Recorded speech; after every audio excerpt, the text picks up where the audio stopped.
Actually ഇങ്ങനൊരു പരിപാടി ഇതിന് മുൻഗാമികളുണ്ടോ എന്ന് എനിക്കറിയില്ല. ഞാൻ തന്നെ ഡിസൈൻ ചെയ്തൊരു പരിപാടിയാണ്. എനിക്കറിയില്ല. പലരും കവിയരങ്ങ് ഉണ്ടാവാറുണ്ട്, കവികൾ കവിത ചൊല്ലാറുണ്ട്. ഞാനിത് ഫേസ്ബുക്കിൽ അല്ലെങ്കിൽ ഇൻസ്റ്റാഗ്രാമിൽ സോഷ്യൽ മീഡിയയിലൊക്കെ കവിതകൾ ചൊല്ലിയിടുന്നതിൻ്റെ ഭാഗമായിട്ട് എനിക്ക് തന്നെ തോന്നിയതാണ്. ഇങ്ങനൊരു പരിപാടികൾ 1 മണിക്കൂറോ 1.5 മണിക്കൂറൊക്കെ ചെയ്താൽ അതിനിഷ്ടമുള്ള, ഇതിപ്പോൾ ജനപ്രിയമാവില്ല എന്ന് എനിക്കറിയാം, പക്ഷേ ഇഷ്ടമുള്ള ആളുകളുണ്ടാവും. അത് കേൾക്കാനുള്ള ഒരു 50 പേരോ 25 പേരോ ഉണ്ടെങ്കിൽ നമുക്ക് അത്തരം സന്ദർഭങ്ങളിൽ പോയി കവിത ചൊല്ലാം. എനിക്കിതിൻ്റെ ഏറ്റവും വലിയ സുഖമെന്ന് പറയുന്നത്,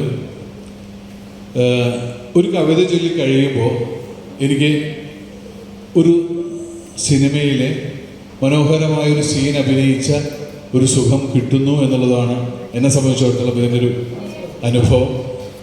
അപ്പോൾ അതാണത്. നിങ്ങൾ എങ്ങനെ മാത്രം നിങ്ങൾക്ക് എത്രമാത്രം ഇത് കവിത ചൊല്ലലല്ല, പറയലാണ്. ഗദ്യ കവിതകളാണ് ഞാൻ സെലക്ട് ചെയ്തിട്ടുള്ളത്. അപ്പോൾ അതുകൊണ്ട് നമുക്ക് ഒരുപാട് സമയമില്ല. ഇതിങ്ങനെ കവിത പറയുക, അതിൻ്റെ ഇടയിൽ എൻ്റെ അനുഭവം പറയുക, അങ്ങനെയൊക്കെയാണ് ഇതിൻ്റെ ഇത് ഡിസൈൻ ചെയ്തിട്ടുള്ളത്. തൽക്കാലം കോമറേഡ് തുടങ്ങി വെച്ച മാഷയുടെ കവിത തന്നെ തുടങ്ങാം അല്ലേ? വ്യഭിചാരികൾ എന്ന് പറയുന്ന മാഷയുടെ വളരെ പ്രശസ്തമായ ആ കവിതയിൽ തന്നെ നമുക്ക് ഇന്നത്തെ പരിപാടി തുടങ്ങാം. മാഷെ, ഇതിനേക്കാൾ കൂടുതൽ മാഷ്ക്ക് എനിക്ക് കൊടുക്കാനൊന്നുമില്ല എന്ന് മാത്രം പറഞ്ഞുകൊണ്ട് തുടങ്ങട്ടെ. തേക്കിൻകാട്ടിലെ തെക്കേ ഗോപുര നടയിൽ തേച്ചിട്ടും തേയ്മാനം വരാത്ത നാക്കും നാഭിയുമുള്ള 4 യുവതികളുടെ തല സ്വതന്ത്ര ഭാരതത്തിലെ നിയമപാലകർ മുണ്ടനം ചെയ്തു പോലും. മുണ്ടനം ചെയ്താലും മുടി വളരും. മുണ്ടനം ചെയ്തത് മുണ്ടഴിക്കാതിരിക്കാനാണത്ര. മുണ്ടഴിക്കുന്നത് മുടി കൊണ്ടാണല്ലോ. മുറുക്കിയെടുത്ത മുണ്ട് വിശന്ന് വയറൊട്ടുമ്പോൾ താനേ അഴിഞ്ഞഴി. ആളിക്കത്തുന്ന ജഡരാഗ്നിയിൽ സദാചാരം സദാ ചാരമാണ്. അപ്പോൾ മുണ്ടഴിക്കുന്നത് ആഹാരം, മുണ്ടനം ചെയ്യുന്നത് ആചാരം. മുണ്ടഴിപ്പിക്കുന്നതും മുണ്ടനം ചെയ്യിക്കുന്നതും ഒറ്റത്തുറക്കണ്ണനായ ഒരാൾ തന്നെയാണെന്ന് അറിയുമ്പോൾ വ്യഭിചാരികൾ ആരാണ്? ഇതാണ് മാഷോടുള്ള ഒരു ട്രിബ്യൂട്ട്. ഇനി നമ്മൾ നേരത്തെ സിനിമയിൽ വന്നിട്ടുണ്ട്, ഇവിടെ പ്രസംഗിക്കുമ്പോൾ പറഞ്ഞിട്ടുള്ള അമ്മയും നന്മയും ഒന്നാണ്, ഞങ്ങളും നിങ്ങളും ഒന്നാണ്, അറ്റമില്ലാത്തതാം ജീവിതത്തിൽ നമ്മൾ ഒറ്റയല്ല. മാഷ്ക്ക് ഭൂമി അമ്മയായിരുന്നു, ആകാശം അമ്മയായിരുന്നു. അമ്മയോളം വലുതൊന്നുമില്ല എന്നാണ് എനിക്ക് മാഷയുടെ പല പാട്ടിൽ നിന്നും കവിതയിൽ നിന്നൊക്കെ തോന്നിയിട്ടുള്ളത്. അമ്മ എന്ന് പറയുന്നത് നമ്മളെല്ലാം പ്രിയപ്പെട്ടൊരു ഫീലിങ്സാണ്. ഞാൻ ഒറ്റ കാര്യം മാത്രം, അമ്മയുടെ ഏറ്റവും ഹൈറ്റ് എന്ന് പറയുന്നൊരു സാധനം നമ്മളൊക്കെ എല്ലാവർക്കും, ഇപ്പോൾ നമ്മളൊക്കെ കുട്ടികളല്ലാതാവുന്നത് അല്ലെങ്കിൽ നമ്മൾ മുതിരുന്നത് നമ്മൾ അമ്മ മരണപ്പെടാൻ ശേഷമാണ്. അതുവരെയൊക്കെ നമ്മൾ കുട്ടികളാണ്. അമ്മ മരിച്ചാലാണ് മക്കളൊക്കെ വലുതാവുള്ളൂ, അല്ലെങ്കിൽ ഒക്കെ കുട്ടികളാണ്. ബഷീറിൻ്റെ ഒരു അനുഭവം ബഷീർ ഇങ്ങനെ എഴുതിയിട്ടുണ്ട്. ഒരു കുറേ നാളത്തെ യാത്രകളൊക്കെ കഴിഞ്ഞിട്ട് പാദയാത്രയ്ക്ക് വീട്ടിൽ വന്ന് കയറുമ്പോൾ ബഷീറിനോട് അമ്മ പറയുന്നത് എങ്ങനെയാണ്, ചോറ് വിളമ്പിച്ചിട്ടുണ്ട്, എടുത്ത് കഴിച്ചോളൂ, അല്ല ചോറ് മേശപ്പുറത്തുണ്ട്, എടുത്ത് കഴിച്ചോളൂ. ബഷീർ വളരെ അത്ഭുതത്തോടെ ചോദിക്കുന്നത്, ഞാൻ ഇന്ന് വരുമെന്ന് ഉമ്മയ്ക്ക് എങ്ങനെ അറിയാമായിരുന്നു ചോദിക്കുന്നത്. ബഷീർ പറയുന്നു, ബഷീറല്ല, ഉമ്മ പറഞ്ഞ എങ്ങനെയാണ്, ഞാൻ എല്ലാ ദിവസവും ചോറ് വിളമ്പി വയ്ക്കാറുണ്ട്. അത് അമ്മമാർക്ക് മാത്രം കഴിയുന്നൊരു കാര്യം. അപ്പോൾ അമ്മ എന്ന് പറയുന്നത്, ഇപ്പോൾ എനിക്ക് അമ്മയെക്കുറിച്ച് പറഞ്ഞു, ഞാനൊക്കെ ഒരു യാഥാസ്ഥിക മുസ്ലിം ഫാമിലിയിൽ ജനിച്ചുകൊണ്ട് സിനിമ എന്നൊക്കെ പറയപ്പെട്ട ഹറാമാക്കപ്പെട്ട ഒരു ഉമ്മയൊക്കെ പ്രാർത്ഥിക്കും, 5 നേരം നിസ്കരിക്കുമ്പോഴൊക്കെ ഉമ്മ സിനിമ എന്ന് പറഞ്ഞ വാക്കൊന്നും ഉപയോഗിക്കില്ല. പഠിച്ചവൻ അവൻ്റെ ജോലിയിൽ അവന് ഉയർച്ച ഉണ്ടാക്കി കൊടുക്കണമെന്ന് മാത്രമേ പറയുള്ളൂ. സിനിമ എന്ന് പറയുന്നത് ഹറാമല്ല. അപ്പോൾ അതുകൊണ്ട് ഉമ്മ മരിച്ച ഒരു ദിവസം, ഉമ്മ മരിച്ച നാളുകളിൽ എനിക്ക് കൽപ്പറ്റ മാഷ് ഒരു കവിത ഒരാൾ അയച്ചു തരാണ്. ആശ്വാസം എന്നാണ് കവിതയുടെ പേര്. അതെങ്ങനെയാണ്? അമ്മ മരിച്ചപ്പോൾ ആശ്വാസമായി, അമ്മ മരിച്ചപ്പോൾ ആശ്വാസമായി. ഇനി എനിക്ക് അത്താഴ പ്രശ്നം എടുക്കാം, ആരും സ്വൈരം കെടുത്തില്ല. ഇനി എനിക്ക് ഉണങ്ങിപ്പാറും വരെ തല തുവർത്തണ്ട, ആരും ഇടവിടർത്തി നോക്കില്ല. ഇനി എനിക്ക് കിണറിൻ്റെ ആൾമറയിലിരുന്ന് ഉറക്കം തൂങ്ങിക്കൊണ്ട് പുസ്തകം വായിക്കാം. പാഞ്ഞെത്തുന്നൊരു നിലവിളി എന്നെ ഞെട്ടിച്ചുണർത്തില്ല. ഇനി എനിക്ക് സന്ധ്യാസമയത്ത് പുറത്തിറങ്ങാൻ ടോർച്ചെടുക്കേണ്ട. വിഷം തീണ്ടി രോമത്തുളയിലൂടെ ചോര വാർന്ന് ചത്ത അയൽക്കാരനെ ഓർത്ത് ഉറക്കത്തിൽ എണീറ്റിരുന്ന മനസ്സ് ഇന്നലെ ഇല്ലാതെയായി. ഇനി എനിക്ക് എത്തിയോടുത്ത് ഉറങ്ങാം. ഞാൻ എത്തിയാൽ മാത്രം കിടന്ന വിളക്കുള്ള വീട് ഇന്നലെ കെട്ടു. ഇനി എനിക്ക് എത്തിയോടുത്ത് ഉറങ്ങാം. ഞാൻ എത്തിയാൽ മാത്രം കിടന്ന വിളക്കുള്ള വീട് ഇന്നലെ കെട്ടു. തൻ്റെ കുഴപ്പം കൊണ്ടാണ് ഞാൻ അനുഭവിക്കുന്നത് അത്രയും എന്ന ഗർഭകാല തോന്നൽ നിന്ന് അമ്മ ഇന്നലെ മുക്തയായി. ഒടുവിൽ അമ്മ എന്നെ പെറ്റു തീർന്നു. ഒടുവിൽ അമ്മ എന്നെ പെറ്റു തീർന്നു. ഭൂമിയിൽ ശരീരവേദന കൊണ്ടല്ലാതെ ദുഃഖം കൊണ്ട് ഇനി ആരും കരയില്ല.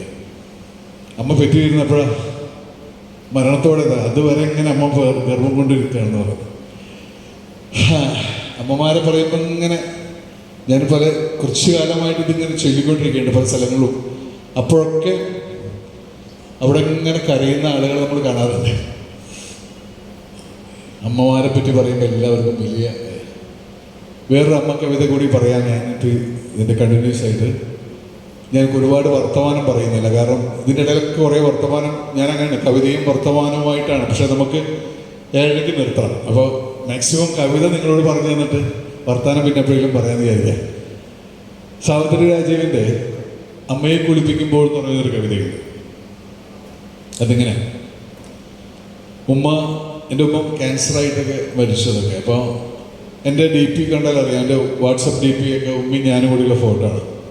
അപ്പോൾ ഉമ്മക്ക് ക്യാൻസറാന്ന് അറിയുന്ന ദിവസം ഞാൻ എടുത്ത ഫോട്ടോ ആണത്. ഹോസ്പിറ്റലിൽ ഡിസ്ചാർജ് ചെയ്ത് പോകുമ്പോൾ എടുത്ത ഫോട്ടോ ആണ്. അപ്പോൾ ഈ കവിത പെട്ടെന്ന് ഉമ്മാനിങ്ങനെ ഉമ്മയുടെ അവസാന നാളുകളൊക്കെ ഓർമ്മ വരുന്നൊരു ഒരു അനുഭവമുണ്ട് എൻ്റെ ജീവിതമായിട്ട് കണക്റ്റാണ്. അമ്മയെ കുളിപ്പിക്കുമ്പോൾ എന്നാണ് കവിതയുടെ പേര്. അമ്മയെ കുളിപ്പിക്കുമ്പോൾ കുഞ്ഞിനെ കുളിപ്പിക്കുമ്പോഴെന്ന പോലെ കരുതൽ വേണം. അമ്മയെ കുളിപ്പിക്കുമ്പോൾ കുഞ്ഞിനെ കുളിപ്പിക്കുമ്പോഴെന്ന പോലെ കരുതൽ വേണം. ഇളം ചൂടായിരിക്കണം വെള്ളത്തിൽ. ഉടൽ കയ്യിൽ നിന്ന് വഴുതരുത്.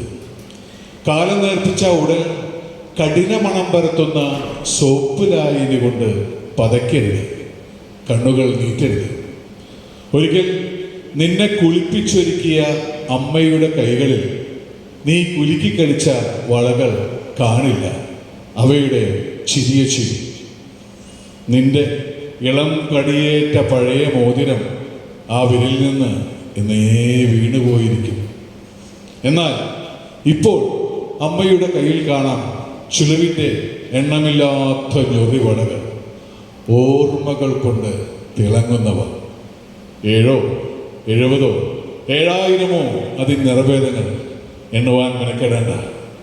കണ്ണടച്ച് ഇളം ചൂടുവെള്ളം വീണ കണ്ണടച്ച് ഇളം ചൂടുവെള്ളം വീണ ആ മൃദു ശരീരം തൊട്ട് തലോടിയിരിക്കുക. അപ്പോൾ ഓർമ്മകൾ തിങ്ങി ഞെരുങ്ങിയ ആ ചുളിവുകൾ നിവർന്നു തുടങ്ങും. അമ്മ പതുക്കെ കൈകൾ നീട്ടി നിന്നെ കുളിപ്പിച്ചു തുടങ്ങും. എണ്ണയിലും താളിയിലും മുങ്ങി നീ കുളിച്ച് സ്ഫുടമായി തെളിഞ്ഞു വന്നുകൊണ്ടേയിരിക്കും. അപ്പോൾ അമ്മ നിനക്ക് തന്ന ഉമ്മകളിലൊന്ന് അമ്മയ്ക്ക് പകരം നൽകുക. അപ്പോൾ അമ്മ നിനക്ക് തന്ന ഉമ്മകളിലൊന്ന് അമ്മയ്ക്ക് പകരം നൽകുക. അമ്മയെ കുളിപ്പിക്കുമ്പോൾ കുഞ്ഞിനെ കുളിപ്പിക്കുമ്പോഴെന്ന പോലെ, അമ്മയെ കുളിപ്പിക്കുമ്പോൾ കുഞ്ഞിനെ കുളിപ്പിക്കുമ്പോഴെന്ന പോലെ.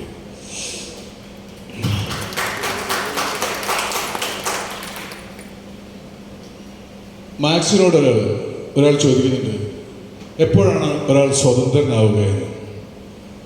ഒരാൾ മാക്സ് പറയുന്ന ഉത്തരം എങ്ങനെയാണ്? ഒരാൾ രാവിലെ ഷേക്സ്പിയർ വായിക്കുകയും പിന്നെ മീൻ പിടിക്കാൻ പോവുകയും ഉച്ചയ്ക്ക് തത്വചിന്തയിൽ ഏർപ്പെടുകയും വൈകിട്ട് ഗുസ്തി പിടിക്കുകയും രാത്രിയിൽ വിധോവൻ കേൾക്കുകയും ചെയ്യുമ്പോഴാണ് ഒരാൾ സ്വതന്ത്രനാവുന്നത്. മാനുഷികമായ സാധ്യതകളുടെ പടവുകളിലൂടെ എല്ലാം സഞ്ചരിക്കാൻ കഴിയുന്നവനാണ് സ്വതന്ത്രം എന്ന് പറയുന്നത്. ഇത് എവിടെയൊക്കെ സഞ്ചരിക്കാൻ പറ്റും.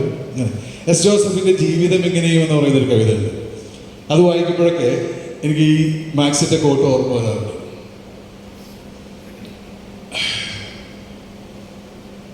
എസ് ജോസഫിൻ്റെ ജീവിതം എങ്ങനെയാണ്?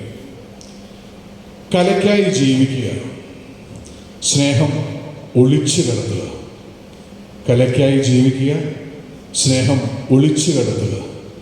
ഉൽക്കകൾ കൂട്ടിമുട്ടുന്നത് പോലെ ചൊമ്പിക്കുക.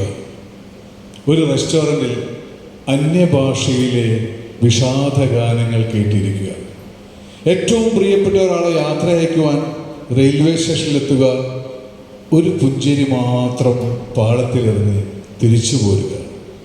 മകരക്കുളിരിൽ തീ കായുക, രാത്രി വിതച്ചുറങ്ങുക.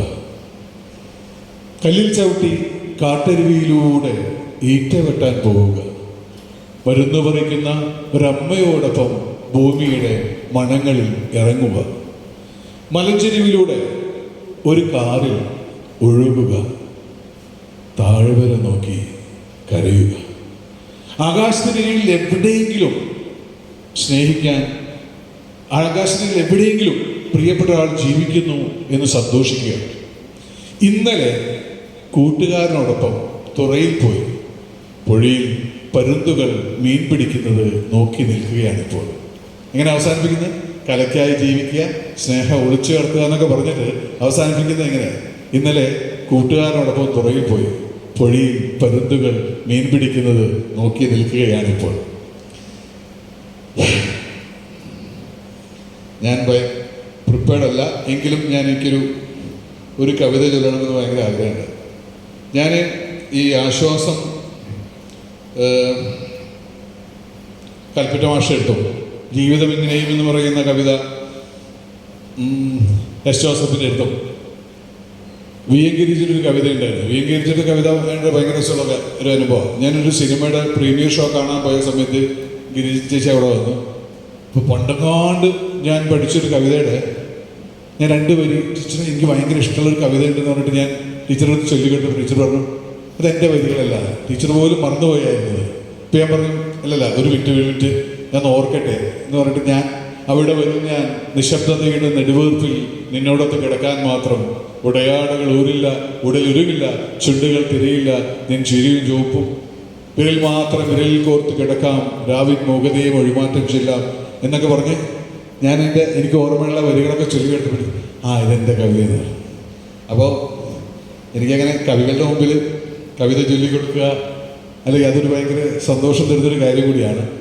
ഞാനെന്നൊരു പഠിച്ചിട്ടില്ല, മാക്സിമം ഞാൻ പഠിച്ചിട്ടാണ് ചൊല്ലാറ്. ഇന്ന് ഞാൻ പെട്ടെന്നായതുകൊണ്ട് മാല എന്ന് പറയുന്ന ഒരു കവിത ചൊല്ലാൻ ആഗ്രഹിക്കുന്നു.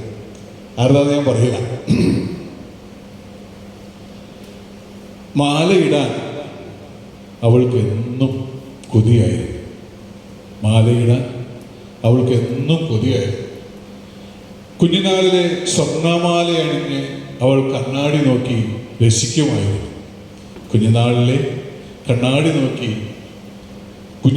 സ്വർണ്ണമാല അണിഞ്ഞ് കണ്ണാടി നോക്കി അവൾ രസിക്കുമായിരുന്നു. കടം കയറി മോഹമാല പണയത്തിലായപ്പോൾ പൂക്കൾ കൊണ്ട് അവൾ മാല കോർത്തു. മഞ്ചാടി, കുന്നിക്കുരു, കുപ്പായക്കുടുക്ക് കയ്യിൽ കിട്ടിയതെല്ലാം അവൾക്ക് മാലയ്ക്കുള്ള മണിമുത്തം.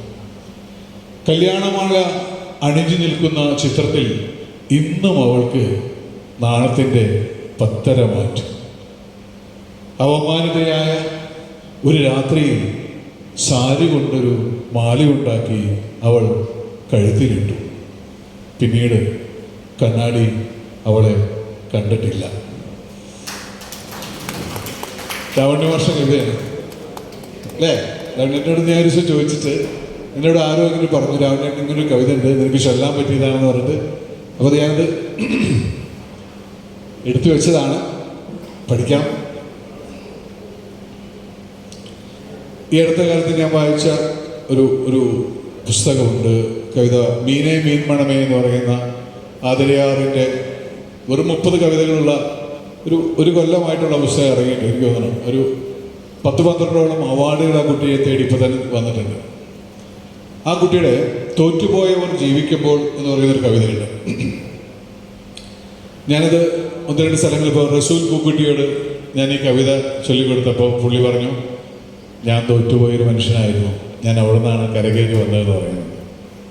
ഞാനിത് ഇൻസ്റ്റാഗ്രാമിൽ സോഷ്യൽ മീഡിയയിൽ ഇട്ടപ്പോൾ രാജീവ് മേനോൻ എന്ന് പറയുന്ന തമിഴിലും മലയാളത്തിലൊക്കെ അഭിനയിക്കുന്ന നടനും ക്യാമറമാനും സംവിധായകനൊക്കെ ആയ രാജീവ് മേനോൻ എനിക്ക് മെസ്സേജ് അയച്ചു, ഗംഭീര കവിതയാണിത്, ഞാനും ഇതിലൂടെ കടന്നുപോയൊരു മനുഷ്യനാണെന്ന് പറഞ്ഞു. അപ്പം ഇതെല്ലാവർക്കും നമ്മളെല്ലാവരും എവിടെയെങ്കിലുമൊക്കെ തോറ്റുപോയിട്ടുണ്ടാവും. തോറ്റുപോയവർ ജീവിക്കുമ്പോൾ എന്ന് പറയുന്ന ആതിരയാറിൻ്റെ കവിത അതെങ്ങനെയാണ്?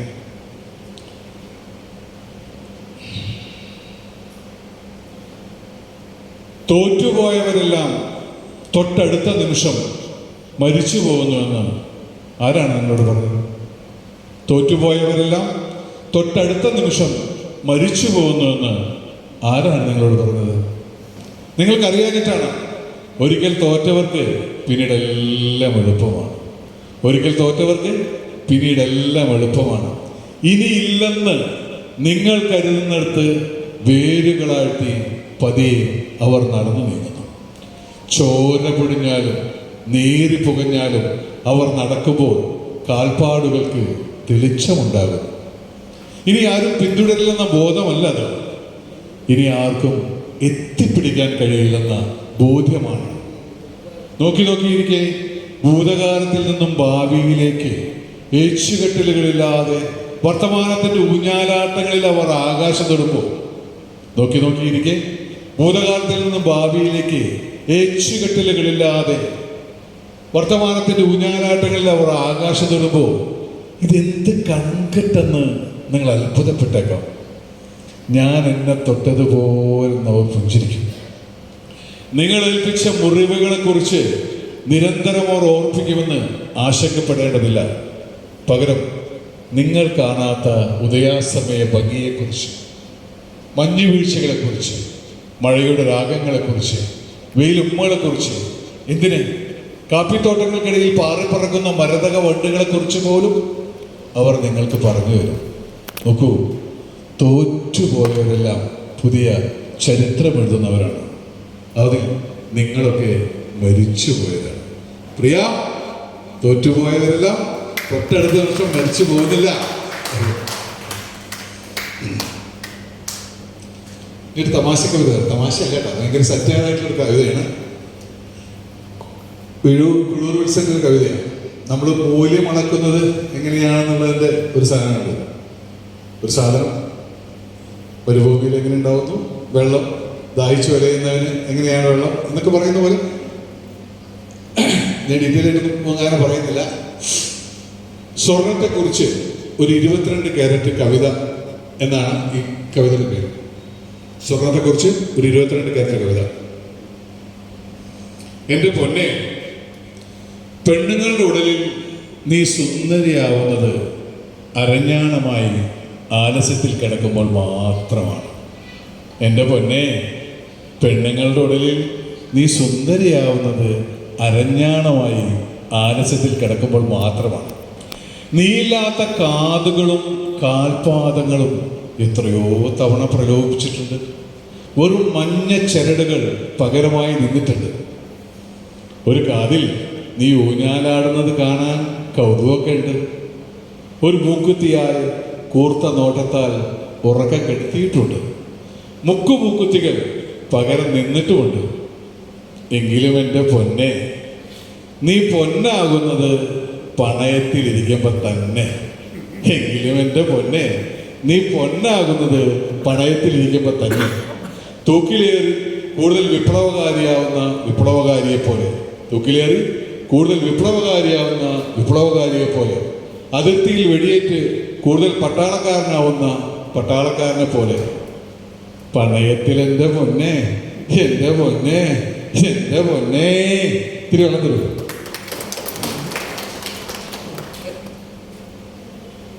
സത്യം പറഞ്ഞാൽ ഭയങ്കര യാത്ര കഴിഞ്ഞിട്ട് വരിക. പയ്യന്നൂർ 2 ദിവസം മുമ്പ് പയ്യന്നൂരുണ്ടായിരുന്നു പരിപാടി. അത് കഴിഞ്ഞ് ഞാൻ പിന്നെ ഒന്ന് മൈസൂരൊക്കെ പോയി ഇങ്ങനെ കിടക്കി. ഇന്ന് രാവിലെ തുടങ്ങിയ യാത്ര 5:30 ഇവിടെ എത്തേണ്ടതെന്ന് വെച്ചിട്ട് ഓടി വന്നു.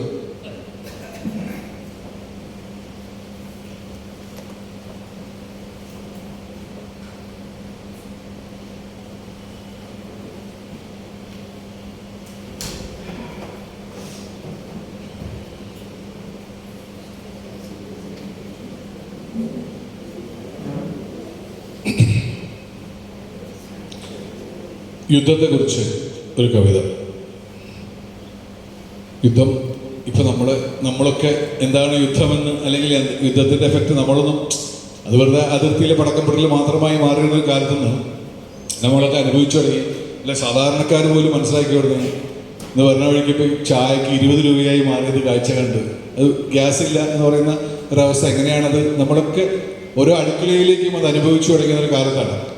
അപ്പോൾ യുദ്ധത്തെക്കുറിച്ച് KM ഗഫൂർ എഴുതിയൊരു കവിതയുണ്ട്. അതിങ്ങനെ: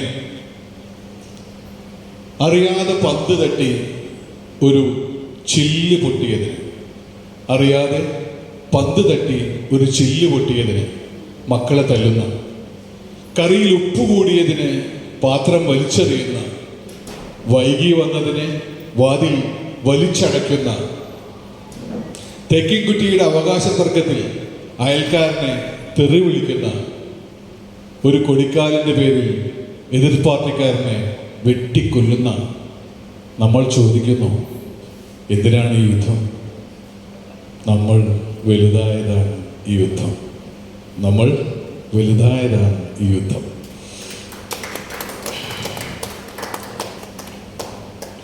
പിയുടെ വളരെ രസകരമായൊരു കവിതയുണ്ട്. ഇന്നലകളൊക്കെ മറന്നുപോയിട്ട്, അല്ലെങ്കിൽ താൻ്റെ വിശ്വാസങ്ങളും താൻ പിടിച്ചിരുന്ന കൊടികളെയൊക്കെ മറന്നുകൊണ്ട് വിസ്മരിച്ചുകൊണ്ട് പുതിയൊരു ജീവിതം ജീവിക്കുന്ന ഒരു മനുഷ്യനെ തേടി പി രാമചന്ദ്രനൊരു കവിത എഴുതി. ലോകസന്ധി എന്ന പേരിലൊരു കവിതയുണ്ട്. മാഷ് വായിച്ചിട്ടുണ്ടാവും അല്ലേ? അതിങ്ങനെ: ഇരിക്കൂ, കുളിക്കയാണ് ഉടനെ വരുമെന്ന് വാതിൽക്കലൊരു മിനുക്കുവേഷം കിലുങ്ങി മറഞ്ഞു. ഇരിക്കൂ, കുളിക്കയാണ് ഉടനെ വരുമെന്ന് വാതിൽക്കലൊരു മിനുക്കുവേഷം കിലുങ്ങി മറഞ്ഞു.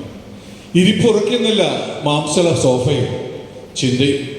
ചിന്തയും ചർച്ചയും അന്വേഷണവുമായി പണ്ട് പാറപ്പുറത്തും പാലത്തിന്മേലും ഏറെ ഇരുന്ന് തഴമ്പാർന്ന ചന്തിയല്ലോ.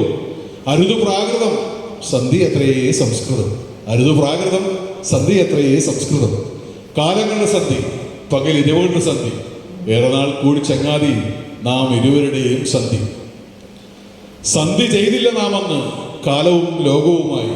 ഇടഞ്ഞേ നിന്ന് എതിരെ നടന്ന് താടിയും മുടിയും നീട്ടി കരിങ്കൊടി കാട്ടി. അന്നൊക്കെ നിന്റെ കത്തി കാണാ താടി അരഞ്ഞു തകർത്താടി. വാതിൽക്കലൊരു പതിഞ്ഞ പദം, ഉച്ചത്തിലുള്ള നിശബ്ദത. ഞെട്ടിത്തിരിഞ്ഞപ്പോൾ കണ്ടു പച്ചച്ചന്തം മുറ്റിയ നിൻമുഖം. ഹാ, നീയോ? പുതിയ മുക്കിന് താഴെ പുതിയ കട്ടി11 മീശ. എത്ര കണിശം നിന്റെ കത്രിക. ചാപ്ലിൻ എന്നേ ചിരിച്ചു ഞാൻ. ഹിറ്റ്ലർ എന്നവൻ്റെ കൊടും മൗനം. ചാപ്ലിൻ എന്നേ ചിരിച്ചു ഞാൻ. ഹിറ്റ്ലർ എന്നവൻ്റെ കൊടും മൗനം. ഇല്ല, അവനെന്നെ അറിയില്ല. ലോപിച്ചിരിക്കണം ഓർമ്മകൾ. വിലാസം തെറ്റിയെന്ന് പടിയിറങ്ങുന്നു ഞാൻ. ഇല്ല, അവനറിയില്ല. ലോപിച്ചിരിക്കണം ഓർമ്മകൾ. വിലാസം തെറ്റിയെന്ന് പടിയിറങ്ങുന്നു ഞാൻ.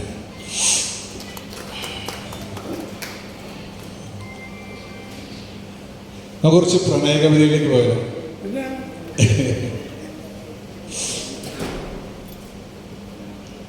മേതിലെന്താ പറയുന്നത്? പക്ഷേ മേതിലിങ്ങനെ കുഞ്ഞു കവിതയിൽ പറഞ്ഞിട്ടുള്ളത് വെച്ചാൽ, എൻ്റെ കുപ്പായത്തിൻ്റെ 3ാമത്തെ കുടുക്കിന് പിറകിലുള്ള പിടപ്പിൻ്റെ പേരാണ് പ്രണയം എന്ന് പറയുന്നത്. എൻ്റെ കുപ്പായത്തിൻ്റെ 3ാമത്തെ കുടുക്കിന് പിറകിലുള്ള പിടപ്പിൻ്റെ പേരാണ് പ്രണയം.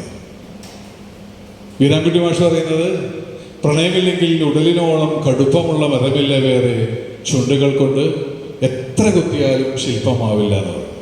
പ്രണയമില്ലെങ്കിൽ ഉടലിനോളം കടുപ്പമുള്ള മരമില്ല വേറെ, ചുണ്ടകൾ കൊണ്ട് എത്ര കുത്തിയാലും ശില്പമാവില്ല.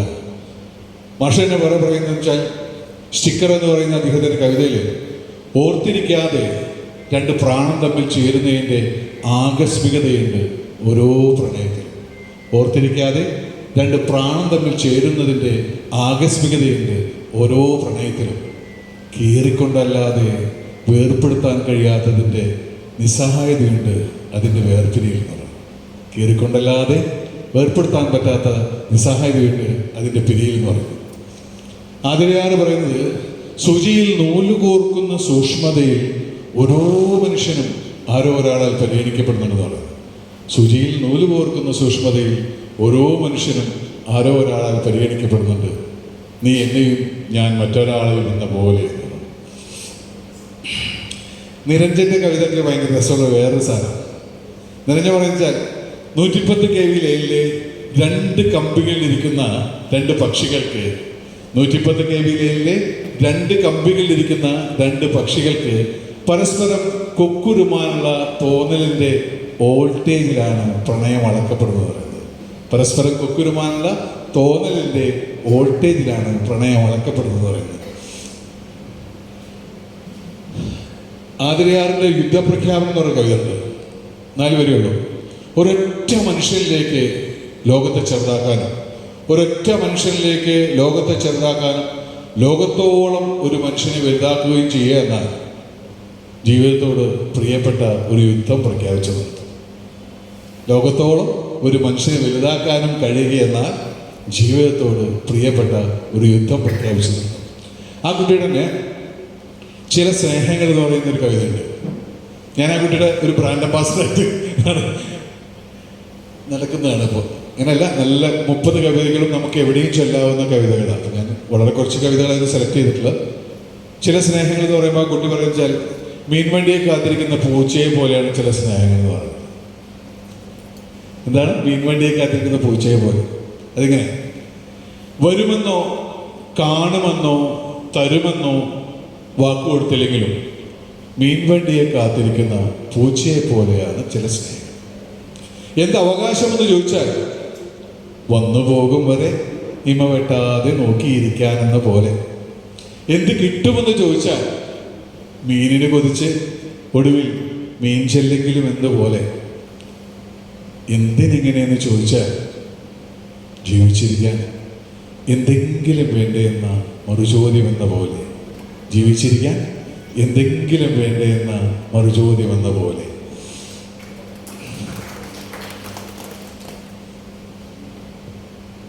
അഞ്ചു മിനിറ്റ് കൂടി അല്ലേ?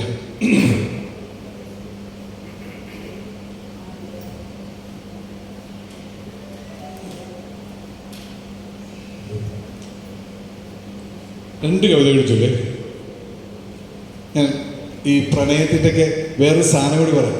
ഈ വി ഷാജുവിനെ അറിയില്ല, പക്ഷേ വി ഷാജുവിൻ്റെ വൺ വേ പ്രണയം എന്ന് പറഞ്ഞൊരു കവിതയുണ്ട്. അത് രസമുള്ള സാധനമാണ്. വൺ വേ പ്രണയം പോലെ ജീവിതഗന്ധിയായ ഒരു ജീവിതമില്ല. വൺ വേ പ്രണയം പോലെ ജീവിതഗന്ധിയായ ഒരു ജീവിതമില്ല. ഒരു ഫ്രീസറിലും വെക്കേണ്ട, ചീഞ്ഞു പോകില്ല ഈ ചാള, ചെടിക്കില്ല ഈ അലഭ്യ വിഭവം, മടുക്കില്ല ഈ അപ്രാപദേശം. സങ്കല്പത്തിൽ ഭൂട്ടാനാണ് അധിക മനോഹരമെന്ന് ആന്തര സഞ്ചാരികൾക്കറിയാം. അങ്ങേയറ്റം പ്രണയത്തിലായാൽ ഇറങ്ങിപ്പോരുകയേ വഴിയുള്ളൂ. ആയിരിക്കുന്നതിൽ തന്നെ ആയിരിക്കുക വയ്യ. ഹോ, ചന്ദ്രനല്ലേ എന്ന് കോരിത്തെരിച്ച് ആംസ്ട്രോങ് അവിടെ കുടിലൊന്നും കിട്ടിയില്ല. ഹോ, ചന്ദ്രനല്ലേ എന്ന് കോരിത്തെരിച്ച് ആംസ്ട്രോങ് അവിടെ കുടിലൊന്നും കിട്ടിയില്ല. ഉച്ചസ്ഥായിയിൽ പാട്ട് നീളില്ല, പരമാവധിയായ പിന്നെ അവധിയില്ല. അനിശ്ചിതങ്ങളായ എല്ലാ പ്രണയങ്ങളും ഏകദേശ പ്രണയങ്ങളാണ്. അത് നിങ്ങളെ എക്കാലത്തേക്കുമായി കൗമാരത്തിൽ സ്റ്റെപ്പ് ചെയ്യുന്നു, അതിസാഹസികരാക്കുന്നു, നിത്യോന്മാദികളാക്കുന്നു. കോമാളിക്കും കൊലയാളിക്കും സ്വയം ഹത്യയ്ക്ക് ഇടയിലെ ഊഞ്ഞാൽ സവാരിക്കാരാക്കുന്നു. അയാളുടെ ഒരു നെടുവേർപ്പിന് ഒരു സൈന്യത്തെ ആകെ വിഷാദികളാക്കാൻ കഴിയും. അയാളുടെ ഒരു നെടുവേർപ്പിന് ഒരു സൈന്യത്തെ ആകെ വിഷാദികളാക്കാൻ കഴിയും. കുടിക്കുന്തോറും അധികരിക്കുന്ന ഏകപാന പാത്രമാണ് ഏകദേശ പ്രണയം. ഒറ്റ വഴി പ്രണയമാതുരം ആസ്വദിച്ച് തുടങ്ങിയാൽ അവൾ തിരിച്ച് പ്രണയിച്ച് തുടങ്ങല്ലേ എന്ന് നമ്മൾ മുട്ടി പ്രാർത്ഥന ചെയ്തു പോകുന്നു. ഒറ്റ വഴി പ്രണയമധുരം ആസ്വദിച്ചു തുടങ്ങിയാൽ അവൾ തിരിച്ച് പ്രണയിച്ച് തുടങ്ങല്ലേ എന്ന് മുട്ടി പ്രാർത്ഥന ചെയ്തു പോകുന്നതാണ് പറയുന്നത്. അങ്ങനെ ഒരുപാട് സ്നേഹിക്കരുത് എന്നൊരു കവിത കൂടി, ഇത് വിദേശ കവിതയാണെന്ന് മാർത്ത റിവേറെ റാഗിത ഗാരിത എന്ന് പറയുന്ന, അത് മലയാളത്തിലേക്ക് ട്രാൻസ്ലേറ്റ് ചെയ്തിട്ടുള്ളത് ഹരിതനീലിമ എന്ന് പറയുന്ന ഒരു കോളേജ് അധ്യാപികയാണ്. മറന്നുപോയാണെങ്കിൽ നനച്ചില്ല. നെറുകയിൽ ഉമ്മ വയ്ക്കുന്നൊരുവനെ, നെറുകയിൽ ഉമ്മ വയ്ക്കുന്നൊരുവനെ, നിനക്കും അപ്പുറത്തേക്ക് നിന്നെ പ്രചോദിപ്പിക്കുന്നൊരുവനെ നീ സ്നേഹിക്കരുത്. നെറുകയിൽ ഉമ്മ വയ്ക്കുന്നൊരുവനെ, നിനക്കും അപ്പുറത്തേക്ക് നിന്നെ പ്രചോദിപ്പിക്കുന്നൊരുവനെ നീ സ്നേഹിക്കരുത്.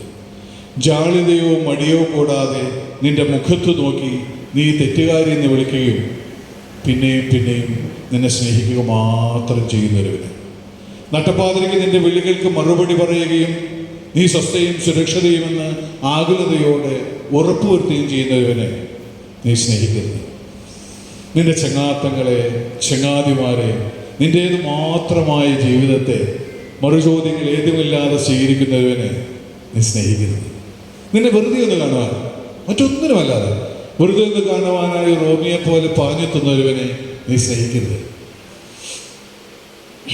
തീർത്തും പ്രണയാതുരമായ ദീർഘ സംഭാഷണങ്ങളാൽ നിന്റെ പകലുകൾ സാന്ദ്രമാക്കുന്നൊരുവനെ നീ സ്നേഹിക്കരുത്.